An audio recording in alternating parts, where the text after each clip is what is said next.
There it is. You've been waiting. You've been waiting. We should have put this one a little bit higher in the show, but hopefully we should have let off with it. We should have let off with your narcissism here. Panthers at Raiders. Walt, hope you're still in the chat. Sorry for this one, buddy.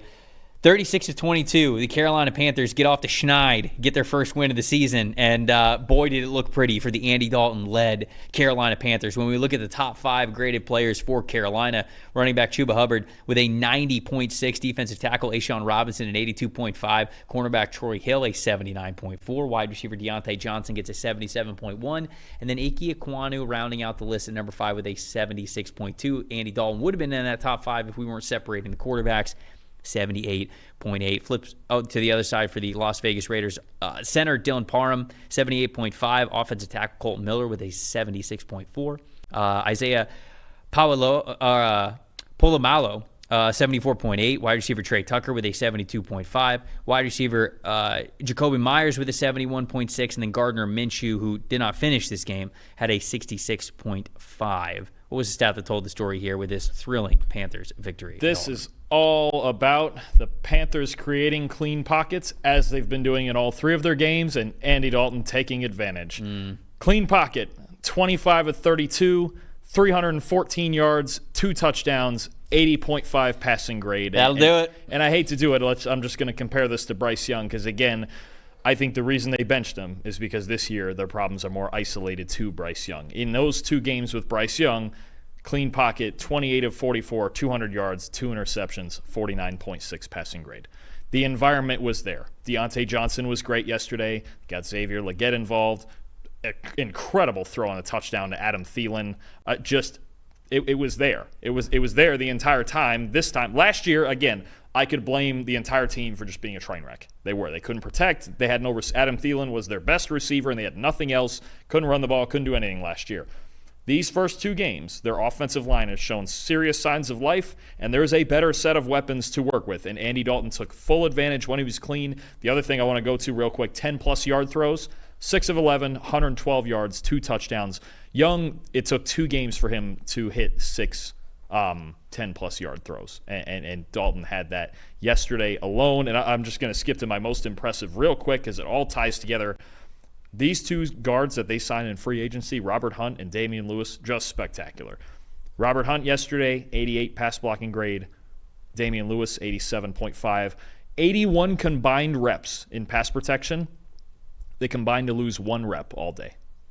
Just 1. They went 80 for 81 in pass protection, no official pressures. And look, interior protection was the big thing with those 2 guys, plus getting Austin Corbett back healthy at center, okay? Guards and centers, interior protection last year, pass blocking grade. Last year, 31st. This year, best in the NFL. This is how quickly it can turn around if you get your offensive line going right. They already had Taylor Moton and Ike Ekwonu at tackle. The interior was a train wreck. Now it's anything but a train wreck. And if they're going to pass protect like this, you keep rolling Andy Dalton out there with clean pockets and you let him do what he does. I think there were excuses last year, right, with Bryce and the struggles with the Panthers offense. People look at, okay, you're giving Bryce the hook after 2 weeks. Like, how could Dave Canales do this?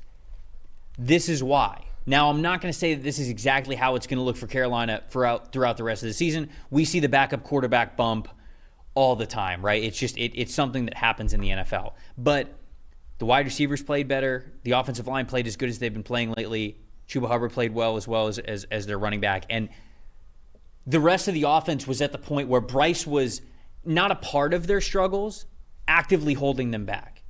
And that's the difference. When you look at the stat that told the story, for me, it's the EPA per play. Week 1, EPA per pass, I should say, for the Carolina Panthers. Negative 0.374 in week 1. Negative 0.903, which is one of the lowest negative EPA per pass numbers I've ever seen. And then this week, it was positive 0.278. Now, those are a lot of numbers. What does that mean? Well, 2 of them are drastically negative. One of them is a much bigger positive. That's all you need to know. The offense looked completely night and day different with Andy Dalton there at quarterback. And to the Panthers offensive line, again, like to get into my most impressive, it is the Panthers offensive line. 76.1 pass blocking grade, which was the 8th best in the NFL in week 3. Obviously, we got 2 games left to go. But 4 pressures, which was the 3rd lowest. So it's like, It was all there. Everyone on this team played better because they knew they had a quarterback who could do it for them. I don't mean to be overly critical of Bryce. I'm not trying. I don't mean to say that he could never be good in the NFL again. But it was so clear that from the first quarter of this game, that Bryce has never been the best quarterback on this roster. And Dalton making not just the flashy throws up the seam and the touchdowns and stuff, but he gave guys a chance. Making the easy throws and just moving the chains. If it was 3rd and 8 and we're throwing an 8-yard out, just hitting it. Yes. I think we're seeing, and there's a lot of talk right now about the veteran quarterbacks that are playing, the Aaron Rodgers, the Matthew Staffords, the Kirk Cousins, the guys who have been around and have seen a lot of defense and just know the process. Andy Dalton's one of those guys. Look, he's been playing since 2011, right? And he just has an idea of where he wants to go with the football. The tools might not be what they used to be, but having that ability to process and just be calm and process things from the pocket, huge asset for them right now. And again, I think this was done in part to get a fair evaluation of the rest of their team. Okay, what do we actually look like if this line keeps protecting like this? What does Xavier Legette look like when we can actually get him the football? Is Deontay Johnson, could he be our number one guy if we actually get him the football? Clearly. For one day, that big soapbox optimism rant I went on with the Panthers worked because we had good quarterback play, and the rest of it fell right in line with it. So big props to Andy Dalton. Huge win just to get that off your back for a week at least. The rest of the team, offensive side of the ball and defensive side of the ball, looked like they had something to play for. And to your point, I think the big takeaway with Dalton is the flashy plays were great. The throws up the seam you mentioned. But Bryce made the easy stuff look so difficult. Yeah. And Andy Dalton makes the easy stuff look easy because he's been there before, and he's done it before in this league for over a decade. The most disappointing to me was the Raiders' coverage. 30.4 coverage grade as a team. That was lowest in the NFL this past week. And Jack Jones specifically, I'm most disappointed in Jack Jones. After the game, Antonio Pierce said, there were some players who were making business decisions in this game. I have a hard time thinking that he's not thinking of Jack Jones, of at least one of those players, because Jones had a 37.4 run defense grade, and Jones is a smaller corner, okay? Like, I get it. I understand. Smaller corners, they don't like taking on blocks. They don't like run defense because, quite frankly, it hurts. They're smaller dudes, and they're having to tackle these big running backs, and, like, I get it. It's run defense as a smaller corner is mental as much as it is physical, but Jack Jones, handful of reps where he was not interested in run defense at all whatsoever in this game. So just not a good defensive performance from this team, but mainly the coverage grade. Most disappointing for you. Who you got? It's another team. Here we go. We got another one. Raiders, you will not win without balance. If you don't find a running game, you won't go anywhere. Right now they're at 2.8 yards per carry on the season. They are last in rushing grade. They have a 40.7 rushing grade. The next closest team, Trev's, at like a 58. The rushing grade is at the bottom. The run blocking grade is second to last. They have 2.8 yards per carry. Right now, look, Gardner Minshew's a gamer. He's going to fight and battle and do all those things and make fearless throws. But, again, if you don't have balance, they're going nowhere.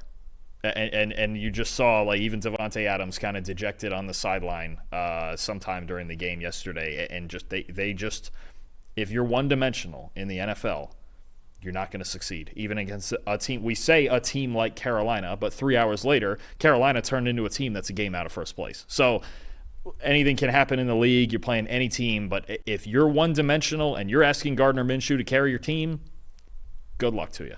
That's just not. It's the theme with so many teams right now. It's you have to find.